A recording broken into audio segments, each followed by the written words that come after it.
Eu vou. Gênesis capítulo 1, versículo 26. E eu sou a imagem e a semelhança de Deus. Isso, esse foi o nosso tempo de hoje, né? Que a gente aprendeu. Pessoal, eu tô na casa da minha avó, a gente vai pra casa. Eu vou lá na escritura que ele deu.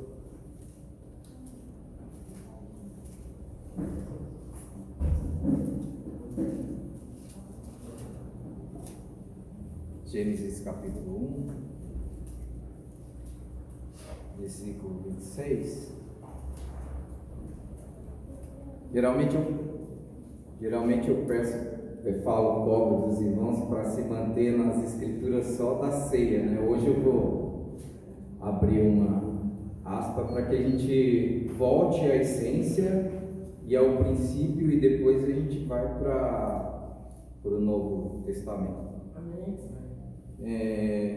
Gênesis capítulo 1, versículo 26 fala: Então disse Deus: façamos o homem à nossa imagem, conforme a nossa semelhança. Domine ele sobre os peixes do mar, sobre as aves do céu, sobre os grandes animais de toda a terra, e sobre todos os pequenos animais que se movem rente ao chão. Eu particularmente gosto muito do livro de Gênesis, porque a palavra Gênesis significa princípio, começo. Então aqui a gente vê, na hora que ele fala façamos, então acredita-se que não estava só, quando ele fala façamos, mas é muito profundo isso, e eu tenho me esforçado para ensinar para o meu filho, e hoje mesmo eu coloquei no colo e falei: André, para ver se ele não tinha esquecido, quem é você?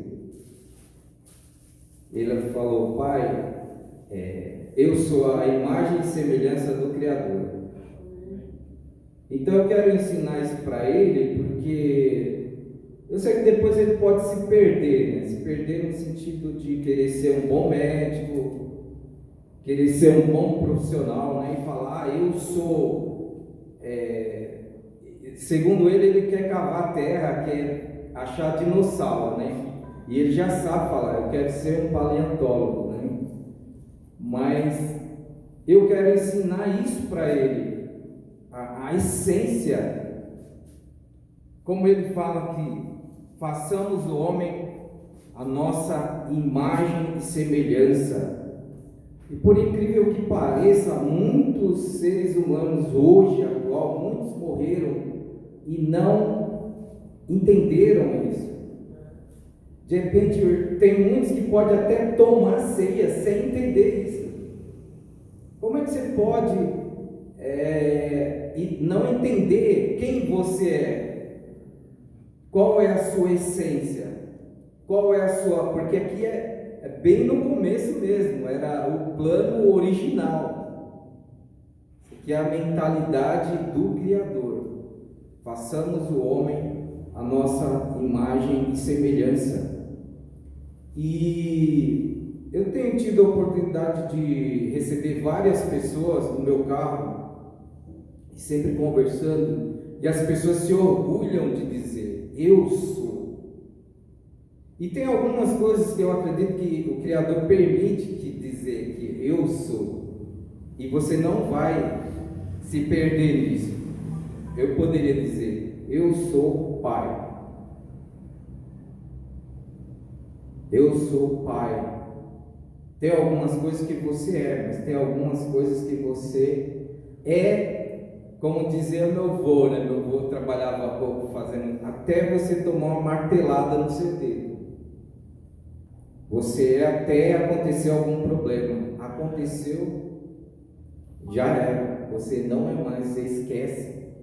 Então, isso é uma prática, como eu falei na outra ceia, que eu falei de que os irmãos poderiam abençoar as mesas.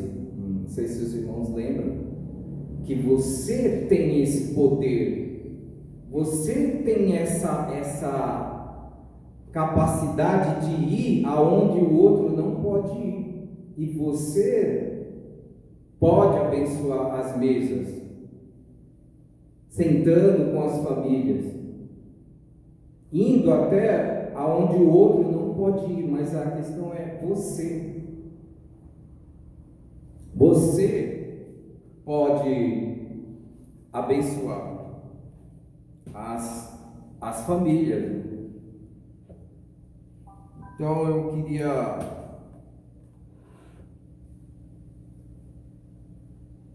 essa segunda parte ele fala domine ele, depois que ele fala da imagem e semelhança. E eu estou falando isso porque na prática tem muitas pessoas que estão à beira da morte, porque elas não têm isso que eu quero ensinar para o meu filho, identidade. Não sei se você já viu uma autoridade, uma polícia abordando alguém e fala, cadê sua identidade? A pessoa fala, eu esqueci. E aí a autoridade não quer saber. Cadê sua identidade? E é uma identidade, uma coisa superficial física. Mas no reino você também tem uma identidade. E é isso que você vai fazer. Chegar no seu patrão, ou quem quer que seja, a pessoa pode estar no nível que a pessoa acha que é, mas você pode olhar no olho dele e perguntar, quem é você? Quem é você? Ele vai dizer, eu sou o seu patrão, eu mando em você.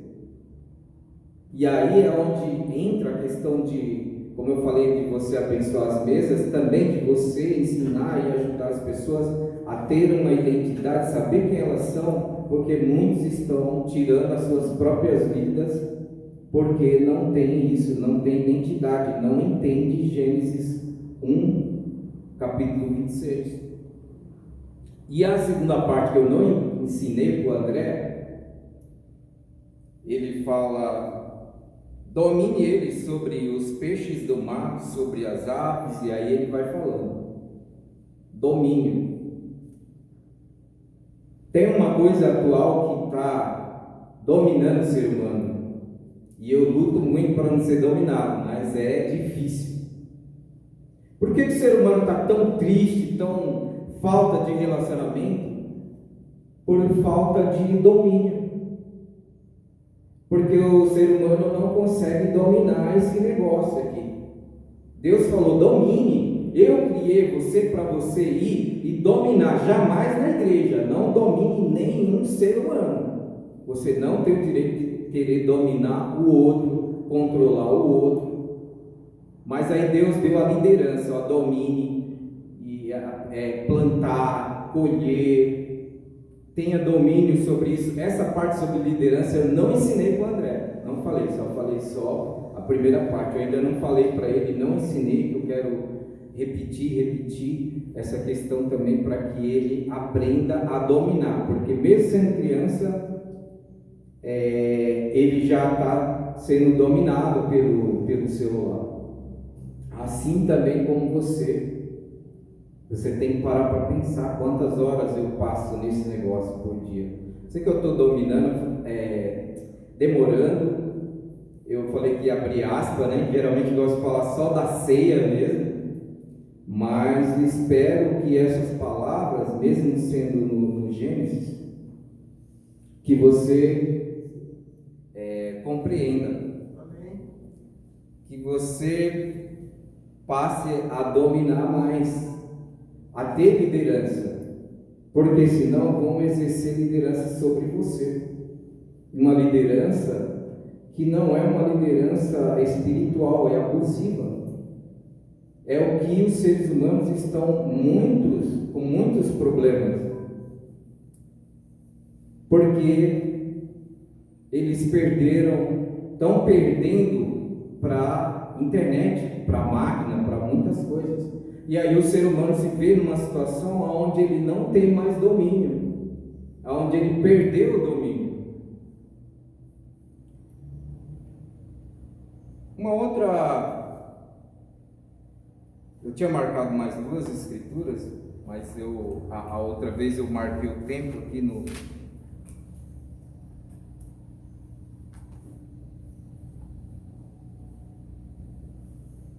Em Mateus 26, 13, eu não vou ir lá, mas ele fala sobre, ele fala sobre a mesa, que ele estava reclinado sobre a mesa, onde ele estava, na mesa, comendo com seus discípulos. E quando eu falei de você abençoar as mesas, porque na minha casa a gente tinha uma grande luta. Primeiro que eu discuti com a minha esposa por causa do valor da mesa que ela queria comprar. E depois eu entendi que eu estava errado. Depois eu aprendi sobre a importância da mesa, a importância de você chamar sua esposa, seu filho, sentar e naquele momento da refeição você fazer uma oração.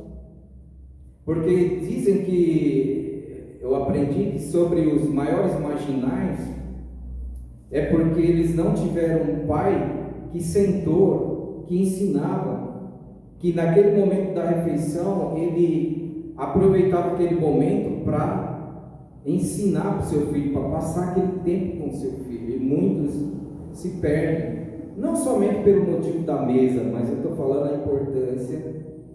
E ali fala da transmissão, da transferência que ele fez naquele momento ali, sentado e reclinado sobre a mesa, como fala Mateus 26, 13, se eu não me engano.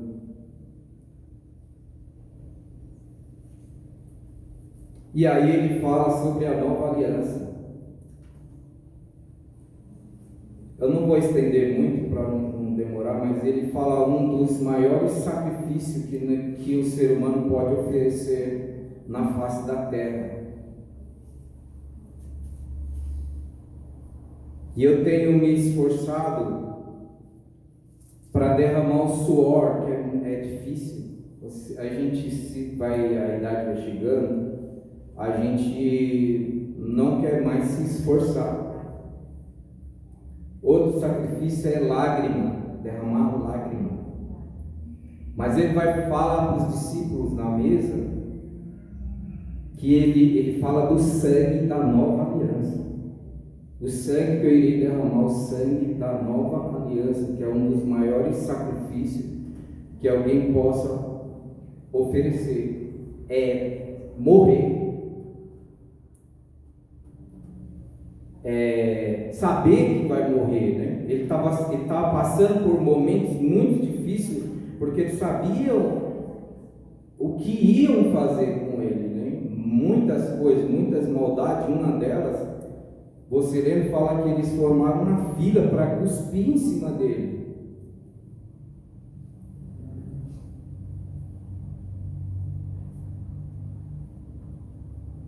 Então, que a gente possa entender e fazer esse sacrifício. Eu geralmente eu não trago agenda, caderno. Eu tenho me esforçado, como eu falei, desse sacrifício é o quê? Acordar 4 horas da manhã, ler pelo menos um capítulo. Eu não faço isso todo dia. Fazer a oração, fazer algumas anotações e ler, mesmo sem vontade, sem querer. E isso não somente ler, mas pelo menos um versículo de um capítulo que eu leio, eu tiro, eu falo, isso eu vou, vai entrar alguém no carro 1 hora, a pessoa vai estar perto e eu vou, como eu fazia lá na roça, jogar essa semente. Então eu não sei como que tem sido para os irmãos essa questão de você fazer um sacrifício, de você pegar isso, mas não somente para você, mas para você anunciar.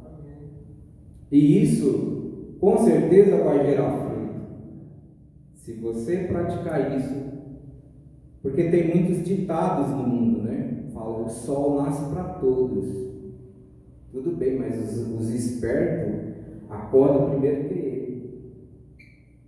Você está sendo abençoado porque o sol está nascendo para você, como fala os Salmos, né?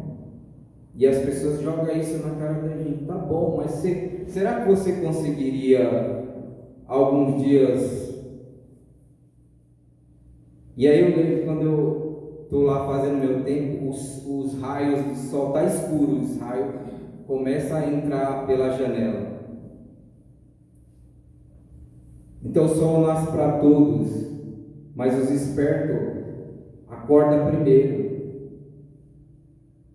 Abraão fazia isso, e muitos homens de Deus sacrificavam das suas vidas, e não era para eles, era para outros. Então que nós venhamos a fazer esses sacrifícios não para benefício próprio, mas para outras pessoas, assim como o irmão compartilhou no domingo, que tem a esperança que essa igreja cresça. Mas se nós não fizermos sacrifício, não tem a ver com sistema, não tem a ver com um mandar no outro, tem a ver com o seu relacionamento com Deus, com o meu sacrifício, com o meu relacionamento com Deus, e um passar isso para o outro. Nesses tempos que eu estou fazendo, eu sei que eu estou estendendo o tempo aqui, nesses tempos que eu estou fazendo e anotando, Mateus 17, a transfiguração, eu compartilhei com alguns irmãos domingo. Eu me sinto muito fraco perante, e Pedro também, os discípulos ficaram atordoados, com tanta luz, com tanto poder. Eles não entenderam, assim, eu vou arrumar quando você começa quando você sai da superficialidade, né?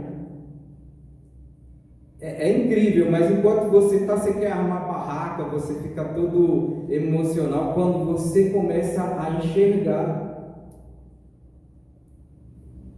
quando Pedro falou, vamos armar uma barraca aqui, uma para você, outra para Elias, ele falou, você não está entendendo. E a Bíblia fala que o rosto dele brilhava como o sol.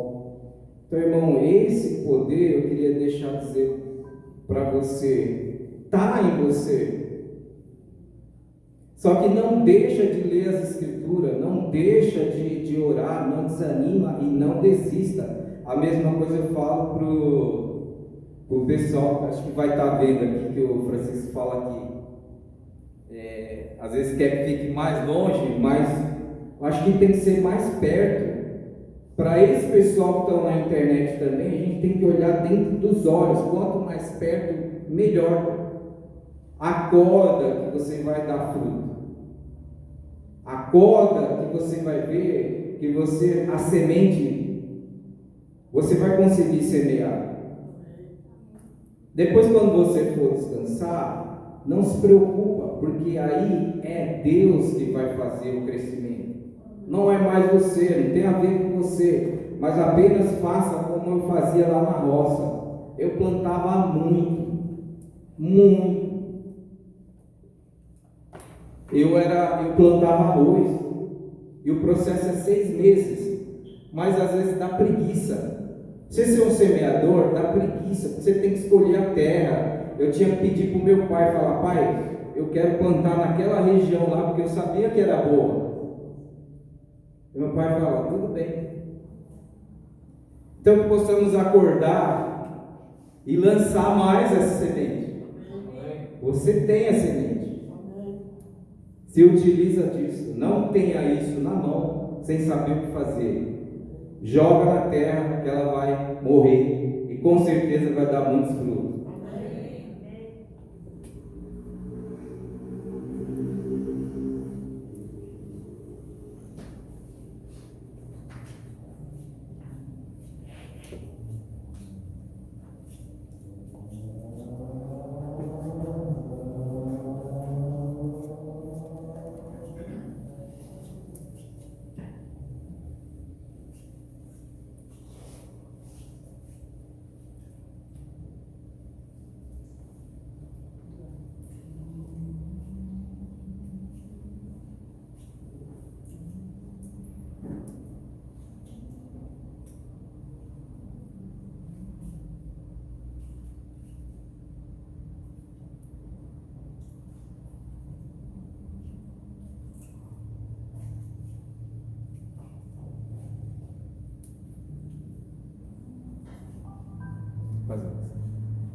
Pai Santo, obrigado por esse tempo aqui.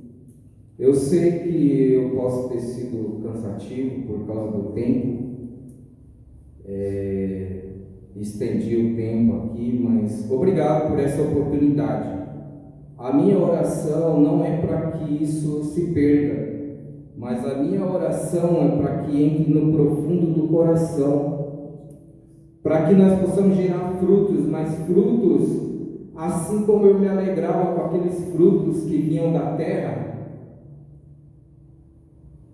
que passavam por aquele calor, aquele sufoco. Eu sei que até alguns pássaros vinham e arrancavam a semente, cavavam e desperdiçavam algumas sementes, mas eu oro para que essa semente, Satanás, como a explicação da parábola, não venha roubar, Pai.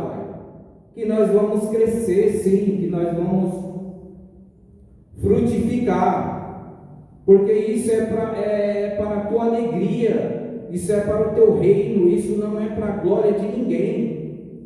Te peço, Pai, que nós vamos nos aprofundar mais nas Escrituras, não vamos ser superficiais, mas aprofundar, criar raízes profundas, e não somente isso, mas nós vamos lançar isso em alguns corações que vão estar aqui dando fruto também com muita alegria, Pai. Te agradeço por essa ceia, por essa oportunidade, que assim como teve com os discípulos, transmitindo, passando sobre o sangue que seria derramado, o sangue da nova aliança, eu te agradeço nessa oportunidade, eu te agradeço em nome de Jesus Cristo, eu oro e te agradeço, amém.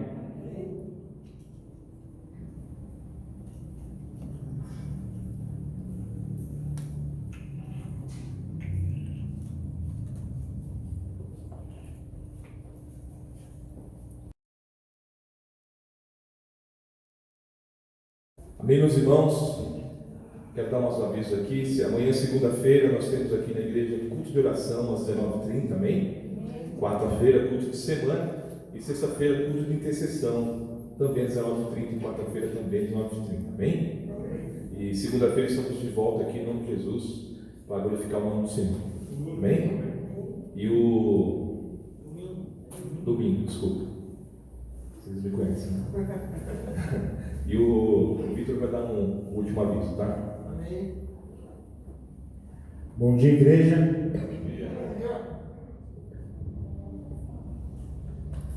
Bom, como eu disse a semana passada, eu hoje estaria lendo o edital, né, que se refere ao ano fiscal de 2020. Já deixei também ali no quadro, né, para quem quiser estar acompanhando. E para que vocês que estão nos assistindo agora, eu também vou estar colocando no grupo lá da igreja esse edital, tá?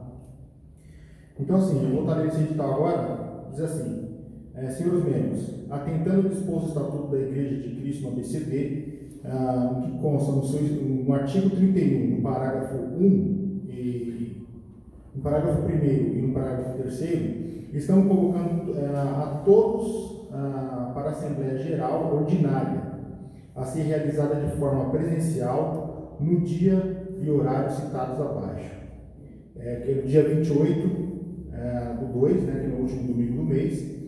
O início vai ser das 11h45 e o término será às 12h15, tá? Para as discussões seguintes, da seguinte ordens: o ano fiscal do ano de 2020, o segundo é trabalho fiscal realizado no ano de 2020, tá bom? Só para ler o que está escrito no estatuto, né? Só para deixar os irmãos, eu não coloquei isso no edital, mas é bem curto, só para deixar ciente todos os que estaremos fazendo, né?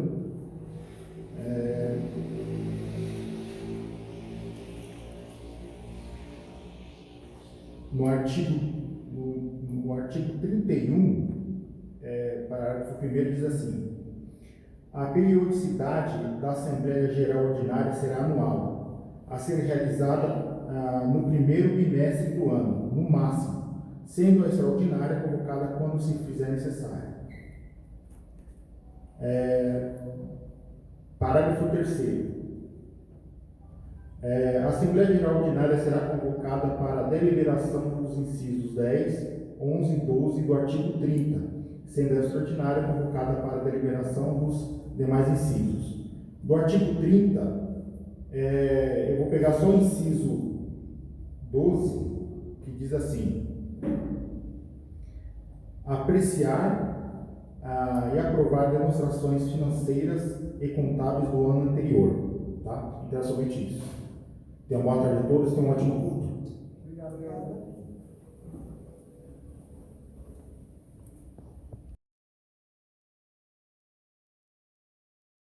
Não tem problema. Então vamos começar oficialmente.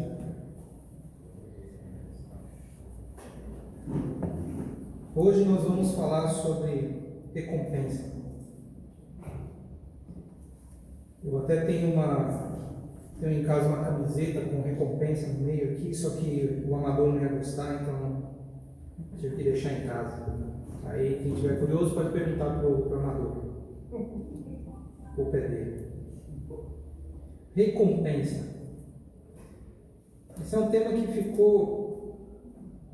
já está há um bom tempo na minha cabeça. Recompensa não é preço pela cabeça de alguém, né? A gente deve conhecer de filmes. Mas recompensa é alguma coisa que você espera como retorno. Você faz algo de bom e espera receber alguma coisa em troca. Isso vale para os homens, vale para Deus também. Né? A gente pode fazer alguma coisa e esperar tanto dos homens quanto de Deus que a gente receba algo em troca. Então nós vamos falar hoje sobre isso. Recompensa. Mas vamos começar com uma oração. Deus, obrigado por esse momento. Obrigado pela oportunidade de estarmos aqui presentes. Mas também agradeço por aqueles que, apesar de não estarem presentes fisicamente, estão unidos. Eu oro para que todos realmente continuem unidos no Teu nome. Por favor, protege todos os nossos corações, nos fortalece na nossa fé e nos ajuda a olhar para o Senhor, entendendo que o Senhor é a fonte de tudo e que só o Senhor pode nos dar a vida verdadeira. Que nós possamos pensar nas recompensas que queremos receber e esperá-las no céu. Eu te peço por isso, em nome de Jesus. Amém. Recompensa. Talvez você não pense muito nessa palavra no seu dia a dia, mas basicamente toda a nossa vida ela é baseada em esperar recompensas o tempo inteiro. Se você vai trabalhar, você trabalha. Talvez um ou outro aqui pense assim: não, eu até pagaria para trabalhar, de tanto que eu gosto do que eu faço. Então, se alguém me oferecer, olha, me paga para eu te dar um emprego, e a pessoa vai: não, toma aqui, por favor, me ajuda a trabalhar. Pode ser que tenha alguém, mas no geral, não. Se você não me pagar, eu não trabalho. Se eu não tiver com o vale transporte no meu cartão, boa desculpa para não ir, culpa sua que eu não fui. E aí eu pouco no dia de trabalho, ter que ir lá fazer alguma coisa. Recompensa. Eu tenho que receber algo em troca, senão eu não faço nada também. Só que em todas as outras coisas também é assim. Na maioria das vezes nós vamos e buscamos algo em troca. Nós fazemos algo para alguém, mas pensamos: bom, eu vou receber pelo menos um obrigado de volta. Ou, quem sabe, eu vou poder guardar um crédito com aquela pessoa e um dia, se eu precisar, eu posso pedir um favor, porque eu já fiz um na frente. Nós podemos esperar reconhecimento das pessoas, mesmo que eu não receba nada físico em troca, ou mesmo que seja um obrigado, mas o reconhecimento. Então tem muitas coisas que nós fazemos e esperamos algo em troca, seja material, seja da nossa cabeça, mas nós esperamos alguma coisa por tudo aquilo que nós fazemos. Então vamos começar lendo Mateus, no capítulo 6.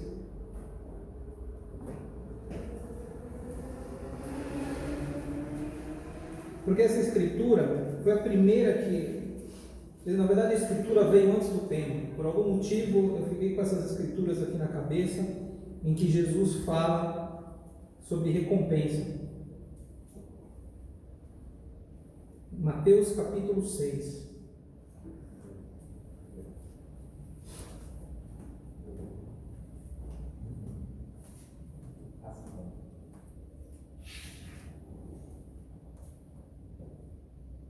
A partir do versículo 1 mesmo.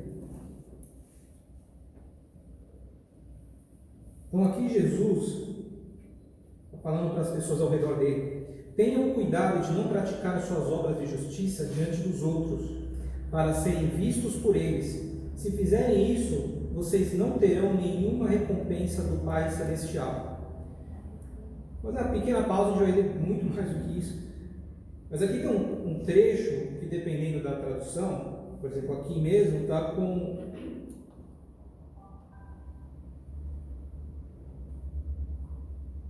aspas, né? Obras de justiça. Então, tenham cuidado de não praticar suas obras de justiça diante dos outros.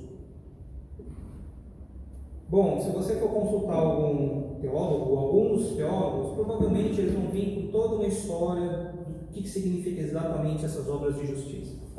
Pode ser somente algum conjunto de regras dos judeus, mas também pode ser qualquer tipo de obra boa, qualquer tipo de coisa que nós fazemos porque nós cremos que aquilo é bom diante de Deus. Ou talvez a gente faça porque é um mandamento de Deus, que a gente vai lá e faz. Só que Jesus falou assim: tenham cuidado de não praticar essas obras, essas coisas boas, diante dos outros, para serem vistos por eles. Então aqui, o que Jesus está falando não é: você está pensando em fazer alguma coisa boa, faça escondido e ninguém pode ver. Então imagina, você pensa assim, tem uma pessoa que está precisando de uma cesta básica, mas aqui Jesus está falando: ninguém pode ver que fui eu. Aí você vai lá, coloca uma máscara, capuz, você prepara uma cesta básica, e aí você sai na calada da noite, vai lá, chama um cidadão que você conhece, que já não é muito do bem, é cheio de trabalhos escusos, fala: olha, pega aqui, entrega lá. Até o cara vai ficar com medo: que negócio é esse? O que é isso? Aí vai explodir na minha cara? Não. Então não faz sentido nada disso.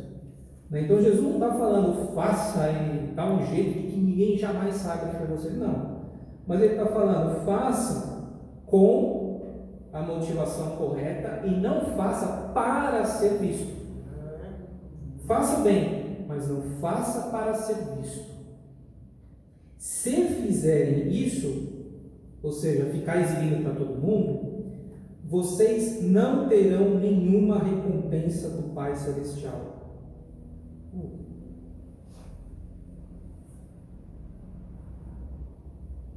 Se uma pessoa faz algo, mesmo que seja o bem, mas ela faz porque ela quer ser vista, ou seja, ela quer ter algum tipo de reconhecimento, o reconhecimento é a própria recompensa dela. Ela fez porque ela queria aparecer, então ela aparece. E essa é a recompensa dela. Só que de Deus não vai ter mais nenhum. É só aqui. Versículo 2: portanto, quando você der esmola, não anuncie isso com trombetas, como fazem os hipócritas nas sinagogas e nas ruas, a fim de serem honrados pelos outros. Eu lhes garanto que eles já receberam sua plena recompensa. O final do versículo fala tudo. Eu lhes garanto que eles já receberam sua plena recompensa. Ou seja, tudo que eles tinham para receber de Deus está ali. Vocês estão fazendo isso porque vocês querem aparecer? Parabéns, já está resolvido. Essa é a recompensa que vocês estão procurando, então vocês vão ter. Acabou. Mas é toda a recompensa, não vai ter mais nada além disso. De mim não sai nada. Isso é o que Deus fala.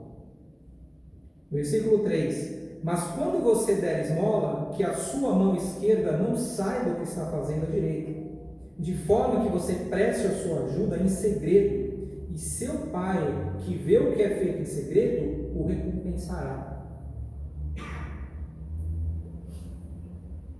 E aí, qual que é a diferença?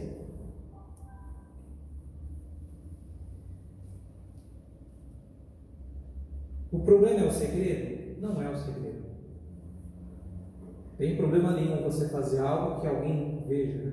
Imagina você tem que dar aqui fala sobre esmola, você queria ajudar alguém, mas você vai se obrigar a fazer essa ajuda escondida. Como que você pode esconder? Como que você pode levantar alguém do chão que está caído e fazer isso escondido? Não tem como. Então o ponto não é esse, não é o segredo. Mas a questão é, faça com a motivação correta. Faça para Deus. Faça por causa da sua convicção. Não faça esperando que você vai ter que as pessoas vão reconhecer aquilo que você fez.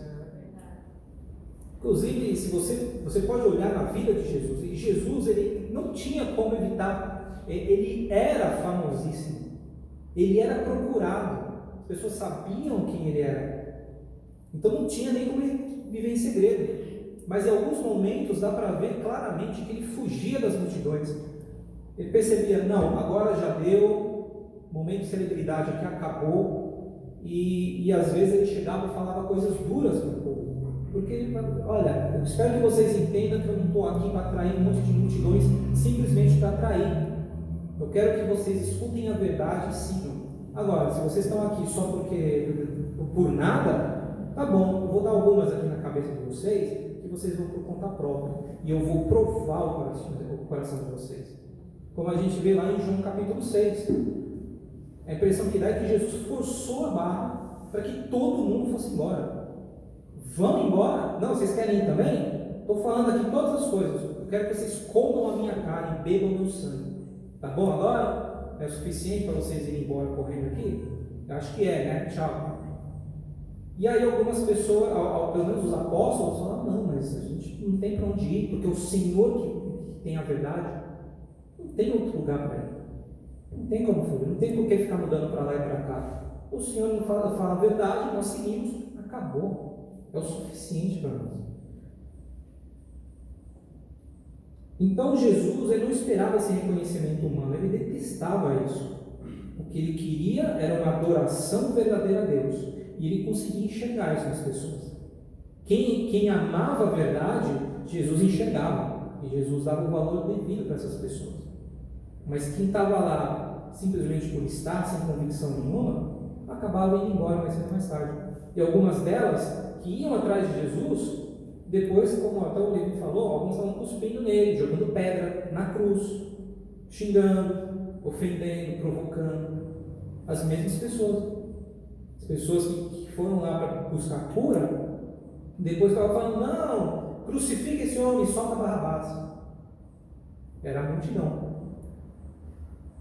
Continuando, versículo 5. E quando vocês orarem, não sejam como os hipócritas. Eles gostam de ficar orando em pé nas sinagogas e nas esquinas, a fim de serem vistos pelos outros. Esse era o fim, serem vistos pelos outros. Eu lhes asseguro que eles já receberam sua plena recompensa. Mais uma vez, Jesus repete isso. Eles já receberam a recompensa. Então, de novo, Deus recompensa essas coisas? Sim. Se a pessoa quer uma recompensa, ela tem. Ela tem aquilo que ela procurou. É assim. E aqui eu tenho que fazer um parênteses, porque em algumas situações nós até merecemos o castigo pelas coisas que nós fazemos de mal, mas Deus nos poupa. Por outro lado, em algumas situações, Deus fala, é isso que você quer? Está aqui. Boa sorte. E você vai colher o que você plantou.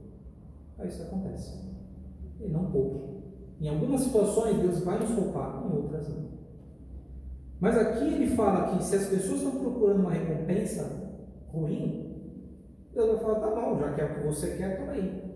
Só que ele fala a plena recompensa. Tudo que você vai ganhar é isso, o reconhecimento das pessoas. Se você vai ficar orando aí, querer orar bonito para todo mundo ver, se você quer chamar atenção como homem espiritual, tá bom, é isso que você vai ter, mais nada. De mim não sai mais nada. Nos céus você não vai ter absolutamente nada. E aí é que vem a seriedade que a gente vai ver em outras escrituras. Que isso é extremamente sério. Porque se Deus fala, tudo que você tinha que ganhar de mim, você já ganhou na terra, então significa que no céu não tem nada para você. Nada. Versículo 6. Mas quando você orar, vá para seu quarto, feche a porta e ore a seu pai, que está em secreto. Então seu pai, que vem em secreto, o recompensará. E depois vem um trecho, a gente vai pular para uma questão de tempo, mas aqui ele fala para que ninguém precisa orar, fazer orações compridas e repetidas só para poder tomar muito tempo e chamar atenção. Fala, não, olha, orem assim. E aí vem a questão lá do Pai Nosso, o famoso Pai Nosso.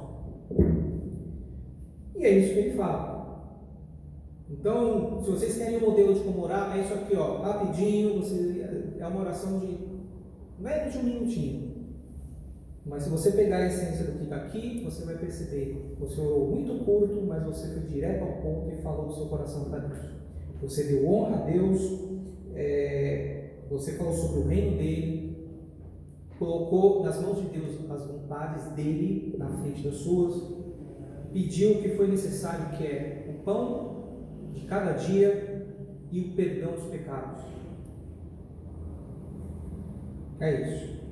Então o essencial está ali. Então a gente vai pular esse trecho, você pode ler em casa.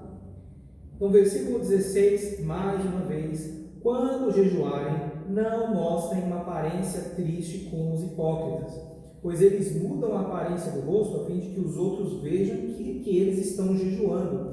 Eu lhes digo verdadeiramente que eles já receberam a sua plena recompensa. Mais uma vez. Então, vamos lá. Jejuar, que a gente pode considerar como mais uma obra de justiça, né? Jejuar para Deus, dar esmolas, fazer orações, são coisas que a gente faz para Deus. Só que aqui Jesus fala, se você vai jejuar e ficar lá com aquela cara toda torta, socorro, estou sofrendo porque eu quero ser uma pessoa espiritual e olha aqui, ai que fraqueza, estou desfalecendo. Para dizer que é espiritual porque está jejuando, e aí faz isso para as pessoas. Aí Jesus falou, tá bom, sua recompensa por isso é essa. Você está jejuando, para Deus não deve ser. Você está jejuando para as pessoas poderem ver, está jejuando para elas, não para mim. Então sua recompensa está aí, não vai ter mais nada. Ao jejuar, versículo 17, arrume o cabelo e lave o rosto para que não pareça aos outros que você está jejuando, mas apenas a seu pai que vem em secreto, e seu pai que vem em secreto o recompensará. Amém.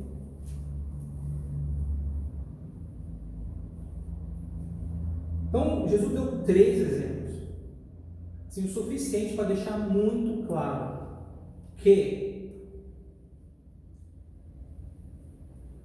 se você busca a recompensa, bom, essa é a coisa mais natural do mundo. E Jesus, ele não fala nada contra a busca por recompensa. Só que ele dá 3 exemplos e repete 3 vezes a mesma coisa. Se a sua recompensa, aquela que você está procurando, é a dos homens, é essa que você vai ter. Mas você não vai ter nenhuma de Deus, nenhuma. Só que aqui no versículo 18, no finalzinho, que ele também repete 3 vezes, ele fala que se você faz as coisas, mesmo que seja em secreto, Deus está vendo e o seu Pai, que vem em secreto, o recompensará. Então Deus tem sim uma recompensa preparada para nós. Amém. Então nós vamos ler, tem algumas outras escrituras, né? Vamos uma página para trás. Em Mateus capítulo 5, aqui tem um exemplo.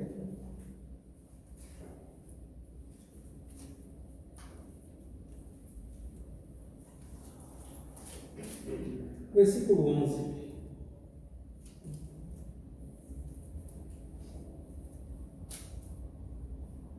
E a recompensa de Deus, ela nem sempre aparece como uma coisa muito agradável. Versículo 11, Mateus capítulo 5, versículo 11. Bem-aventurados serão vocês quando, por minha causa, os insultarem, os perseguirem e levantarem todo tipo de calúnia contra vocês. Alegrem-se e regozijem-se, porque grande é a sua recompensa nos céus, pois da mesma forma perseguiram os profetas que viveram antes de vocês.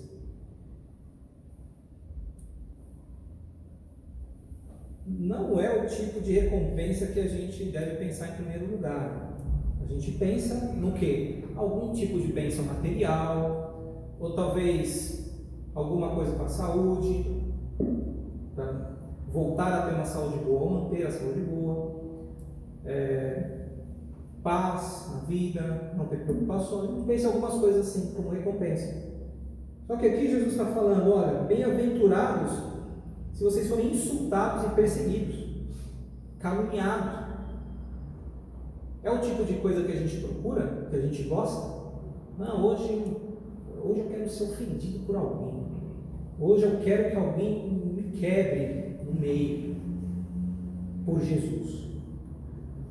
Não sei, deve ter alguém que seja doido nesse sentido, querer isso, né? Mas só que não é o tipo de coisa que a gente vai procurar. Só que aqui Jesus fala que, olha, bem-aventurados são vocês se esse tipo de coisa acontecer. Quer dizer, eu vou ser um abençoado.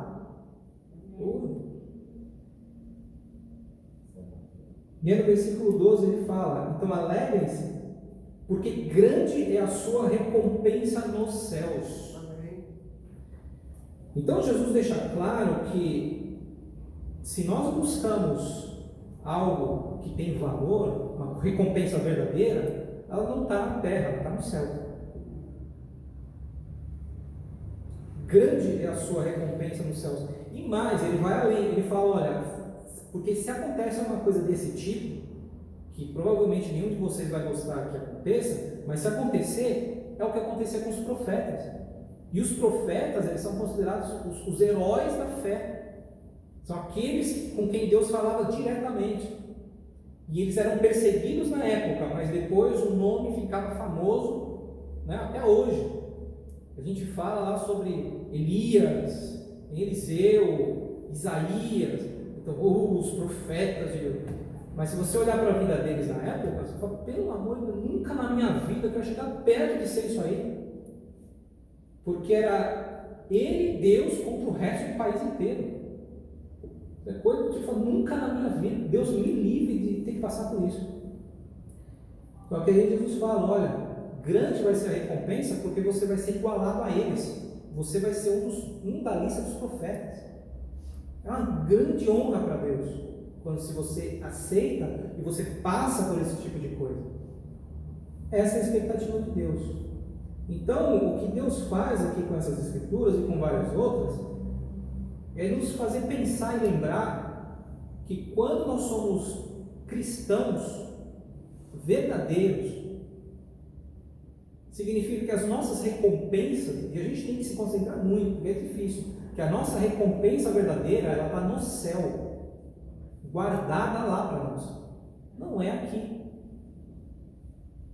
Algumas coisas, sim, nós podemos ter, mas a recompensa verdadeira, ela está no céu. Vamos ler um trecho aqui em Romanos, capítulo 2.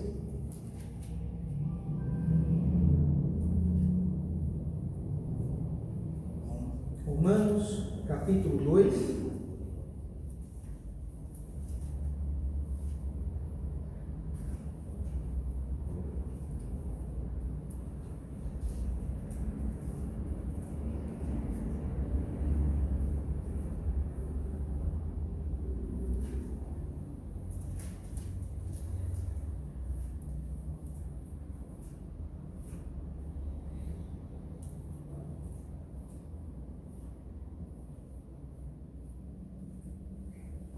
Bom,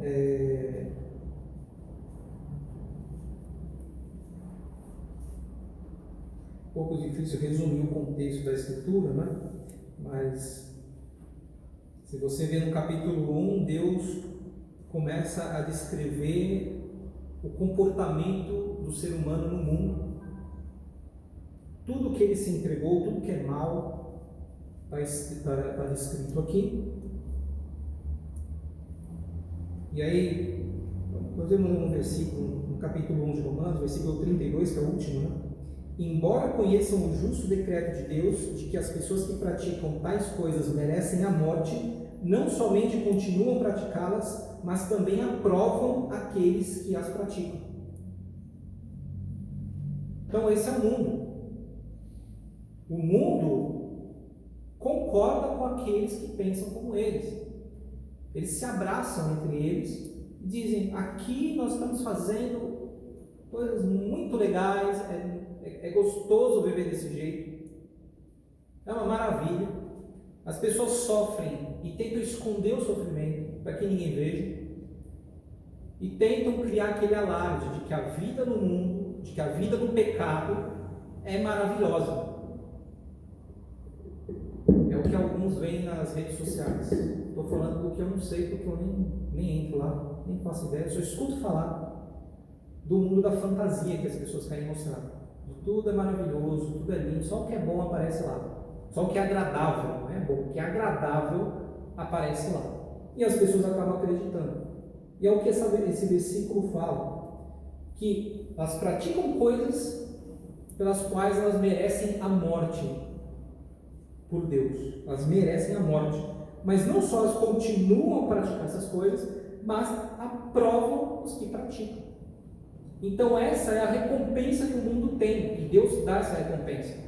Se vocês querem comemorar entre vocês o pecado e continuar vivendo dessa forma, tá bom, essa é a recompensa de vocês. Continue aí se revirando na lama de vocês, do pecado, e se vocês acham que vocês estão limpos, sujos de lama, então continuem, é a recompensa de vocês. Mas tudo isso merece a morte. E aí no capítulo 2, continuando, né, sobre a questão do julgamento de Deus, versículo 6, Deus retribuirá, no capítulo 2, versículo 6, Deus retribuirá a cada um conforme o seu procedimento. Ele dará vida eterna aos que, persistindo em fazer o bem, buscam glória, honra e imortalidade. Mas haverá ira e indignação para os que são egoístas, que rejeitam a verdade e seguem a injustiça. Muito claro e direto ao ponto. Deus vai dar a cada um aquilo que merece, de acordo com o próprio comportamento. Então, se o seu comportamento é de Deus, se você segue a sua vida de acordo com valores que vêm de Deus, a sua recompensa vai ser essa, a recompensa de Deus. E aqui ele fala de glória, honra e imortalidade, vida eterna. Essa é a promessa para nós. Para quem ignora todos esses valores e prefere fazer o que gosta, o que acha mais agradável, o que os outros acham bom ao redor, todas essas coisas, resultado, seguem a injustiça, rejeitam a verdade, são egoístas, ou seja, só pensam realmente em si mesmos, nem mesmo em Deus pensam só nas próprias vontades. Resultado, ira e indignação de Deus. E aí tem uma escritura que fala, né, terrível é cair nas mãos do Deus vivo, nesse sentido aqui, com a ira dele. Insuportável. Então essa é a posição de Deus. Tem pessoas que se entregaram ao pecado, fazem coisas pelas quais elas merecem a morte, mas elas continuam.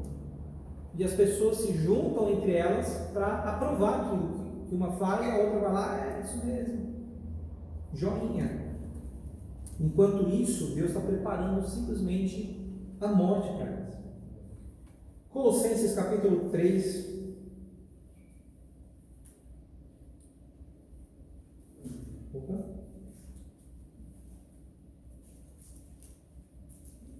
Isso aí.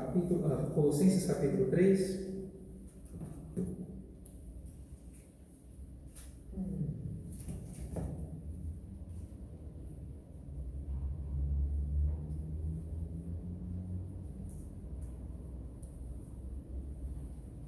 Colossenses capítulo 3, versículo 23.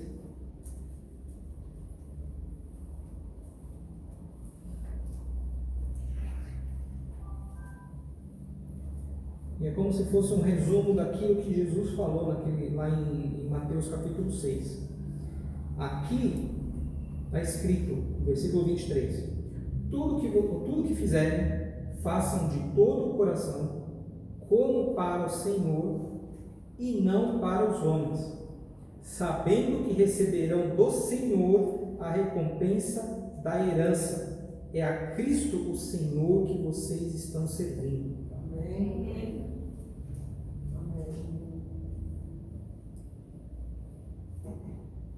Tem muita coisa aqui nesses dois versículos, muita coisa. Então, primeiro, isso aqui é algo que é desafiante para todos nós. Pensar assim, bom, eu estou fazendo isso, mas eu tenho que lembrar que no final eu estou fazendo para Deus. E se você olhar no versículo anterior, ele está falando para escravos: obedeçam aos seus donos. E embora a gente não tenha escravidão oficialmente hoje, né? Mas a gente pode fazer um paralelo com o nosso trabalho. Então o Levi falou sobre isso, né? Eu sou seu chefe. Uma pessoa pode falar isso: eu sou seu chefe.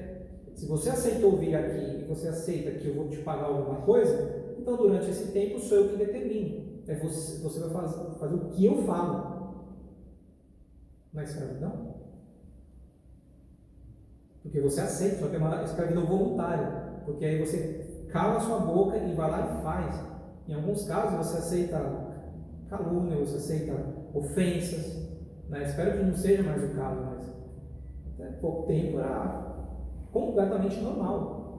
Você ser ofendido pelo chefe porque você fez. Às vezes porque ele fez o trabalho mal feito mesmo, mas às vezes porque aconteceu um probleminha lá e nem sei que é sua culpa, mas ele vai lá e... Então você fala, ele é meu chefe, eu tenho que ficar quietinho, tenho que pedir por favor, se eu quiser sair para ir para o banheiro às vezes, né? Vou pedir uma licencinha, não posso cuidar dos meus problemas, da minha vida, porque esse momento aqui é para o meu trabalho e tem alguém que tem o direito de me dizer o que eu posso fazer ou não. Em parte não deixa de ser uma escravidão, mas é voluntário. Só que aí você pensa, bom, é um homem que está me falando, é um homem que está me pedindo alguma coisa, ou me dando uma ordem. Só que aí a escritura aqui diz: tudo que você fizer, faça como se fosse para Deus. Tem horas que é bem difícil você pensar assim, bom, eu estou fazendo isso daqui, mas no final das contas eu tenho que pensar que é para Deus que eu estou fazendo. Não é um exercício fácil. Mas a Escritura diz aqui: tudo que fizerem, façam como para o Senhor.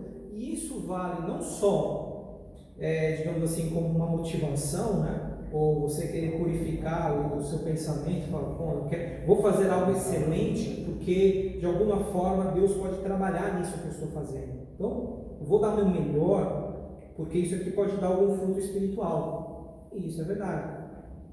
Mas por outro lado, se a gente lembra da questão da recompensa, é a mesma coisa. Se você faz esperando a recompensa, só a recompensa humana, é só isso que você vai ter. Mas se você faz com a consciência de que, bom, tudo que eu tenho que fazer para Deus, então até mesmo esse trabalho que eu estou fazendo para o meu chefe, ou se eu estou fazendo alguma coisa para um amigo meu que me pediu, ou se eu estou fazendo algum trabalho para alguém da minha família dentro da minha própria casa, não importa o que seja, mas se eu faço isso para Deus, eu vou ter uma recompensa que aqui a Escritura fala, sabendo que receberão do Senhor a recompensa da herança. É a Cristo Senhor que vocês estão servindo. E por mais que seja difícil de colocar isso na cabeça, para mim realmente é difícil. Mas aqui fala, é a Cristo Senhor que vocês estão servindo. Então, praticamente, é como se Jesus estivesse simplesmente terceirizando a gente. Olha, eu mando no Rubens, mas agora eu vou emprestar aqui para o chefe dele, aí ele trabalha, tal, faz umas coisas, ganha o sustento dele e aí toca a vida dele. Ah, tá, agora eu vou emprestar para a família dele, ele vai lá, faz as coisas na casa, cuida do moleque, né, cuida da família toda. Ah, agora eu vou emprestar, ele vai para lá e vai fazer tais coisas lá na igreja, com os amigos dele ele faz isso. Vou emprestando, mas quem manda sou eu.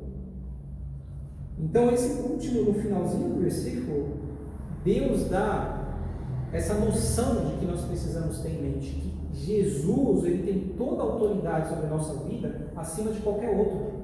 E ele simplesmente vai nos emprestando, mas no final das contas, no que nós fazemos, nós servimos a Deus. E nós temos que pensar que a recompensa que nós precisamos ter é a de Deus.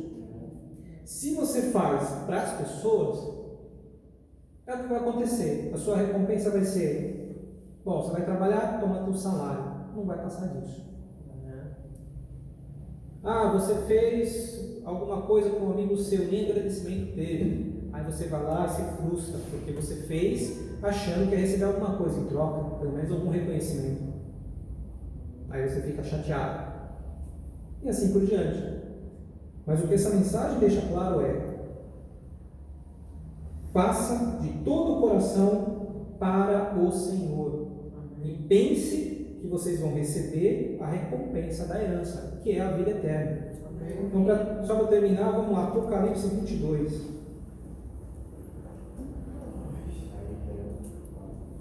Apocalipse 22.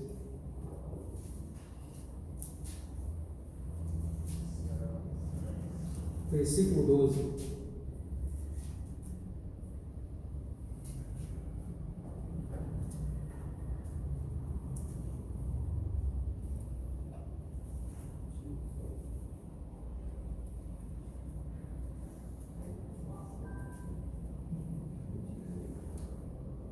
Apocalipse 22, versículo 12.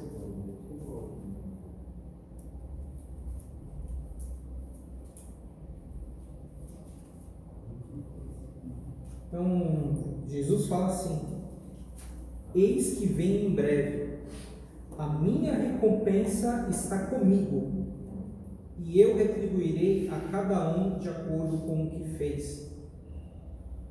Eu sou o Alfa e o Ômega, o primeiro e o último, o princípio e o fim. Bem lá no finzinho. Lá quando ele está falando sobre o fim de todas as coisas. E aí ele fala: a minha recompensa está comigo. Eu estou guardando. Então Jesus está guardando essa recompensa. E o nosso desafio é não se deixar levar pela expectativa de recompensas nesse mundo.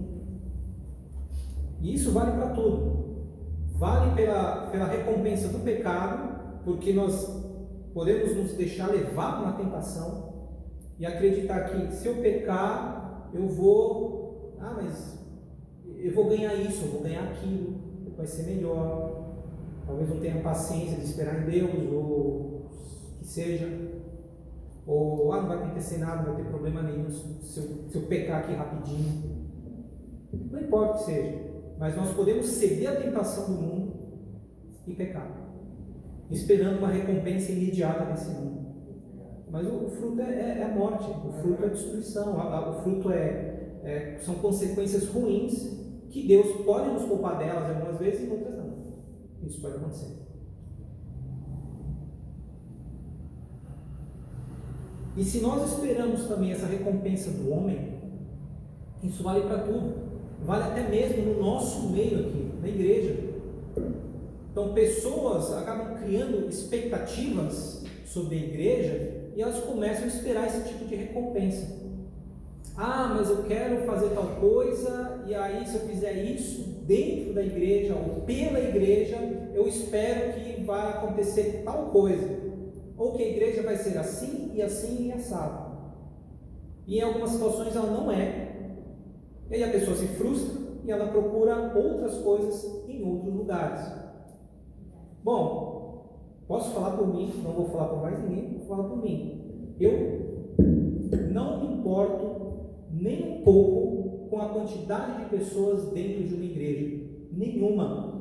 A menos que eu saiba que eu sou culpado disso, pelas minhas atitudes, pelo meu pecado. Aí sim, eu vou ficar muito chateado, porque é pecado e eu preciso me arrepender. Mas se eu entendo que a quantidade de pessoas, se é pouco ou se é muito, inclusive, porque muita gente dentro da igreja, pode ser um problema seríssimo. Pode ser que muita gente está vendo coisa errada e colhendo as recompensas erradas dentro dessa igreja. É tão pecado quanto alguém está dentro de uma igreja minúscula porque não quer se arrepender do pecado, as pessoas estão indo embora. Então, números são muito relativos. Mas o que realmente me preocupa, e isso faz parte dessa pregação aqui, é que nós precisamos entender qual é a recompensa que nós estamos procurando. Cada um de nós. Cada um que está assistindo até online. Todos. Que recompensa eu espero ter da minha vida cristã? É receber algo de um grupo, de uma comunidade, de uma igreja? É isso? Porque o que eu vejo nas Escrituras é: busque a recompensa que está com Jesus Cristo guardada no céu. Essa é a recompensa. E mais nenhuma. Então, se existem expectativas de uma pessoa dentro de uma igreja, tanto se essa expectativa for reconhecida, se a pessoa receber essa recompensa, ou se estiver faltando, é um problema do mesmo jeito. Porque é a expectativa de que eu quero ter uma recompensa, eu quero ver alguma coisa acontecendo.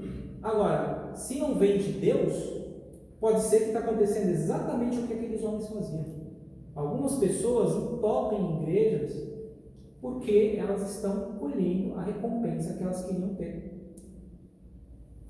Algumas igrejas oferecem aquilo e as pessoas estão tendo a recompensa delas lá mesmo. Talvez aqui dentro nós estamos colhendo a nossa própria recompensa também. Porque pode ser que tem algumas coisas aqui que você pensa, é exatamente isso que eu queria ter aqui.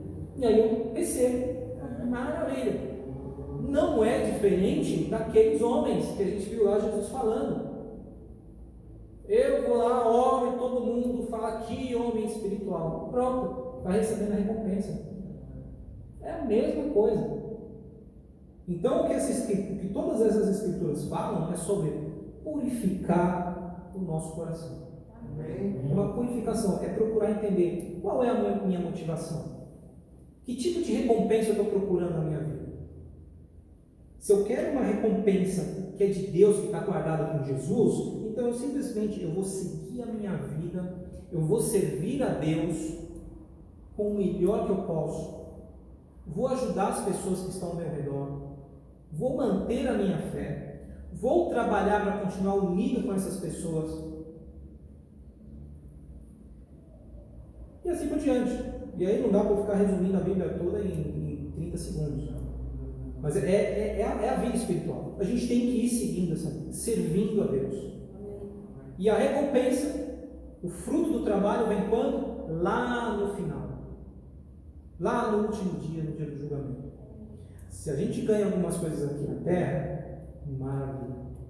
Se nós podemos receber algo no nosso trabalho, um reconhecimento no trabalho, reconhecimento em casa, relacionamento na igreja, reconhecimento na igreja, olha, que bom, desde que não suba a cabeça, desde que a gente não comece a se deixar enganar e acreditar que aquilo é tão bom que eu quero mais reconhecimento, eu quero mais satisfação pelas coisas que eu estou fazendo.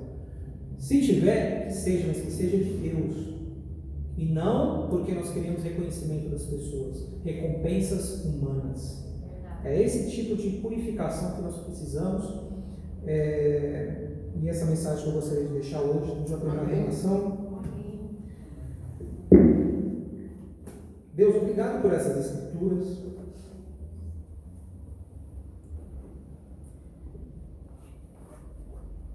E eu sei que elas simplesmente nos mostram coisas que nós precisamos aprofundar ainda muito mais. E por favor, nos ajuda a ter essas coisas no coração. Porque é muito fácil nós buscarmos recompensas em toda parte nesse mundo, ou ao nosso redor, com as pessoas mais próximas, ou com os nossos afazeres, com aquilo que gostamos de fazer, e buscamos recompensas a todo momento. Deus, eu te peço para que o Senhor nos ajude a lembrar que a recompensa verdadeira está no céu. Amém. Por favor, nos ajuda a lembrar de como Jesus fala em Apocalipse 22, que Ele está lá esperando com a recompensa guardada. Amém. Nos ajuda a passar por todo tipo de sofrimento, de frustração, lembrando que existe uma recompensa guardada para nós. E por favor, nos ajuda a sermos dignos de receber essa herança, essa recompensa. Porque nós podemos simplesmente esquecer dela e buscar recompensas nesse mundo, recompensas das pessoas ao nosso redor. Por favor, nos ajuda a limpar os nossos corações, a fugir do pecado, a lutar por uma vida que seja entregue ao Senhor de verdade, por mais desafiante que seja, mas nos ajuda a servir ao Senhor em tudo que fazemos, e sem perder a esperança de que nós vamos ganhar algo muito valioso, que é muito mais valioso do que qualquer outra coisa, que é a vida eterna. Eu te peço por isso, por favor, nos acompanha no decorrer dessa semana. Amém. Que estejamos unidos, independente das circunstâncias, unidos com o Senhor em teu nome e unidos pelo vínculo da paz. Eu te peço por isso, em nome de Jesus. Amém.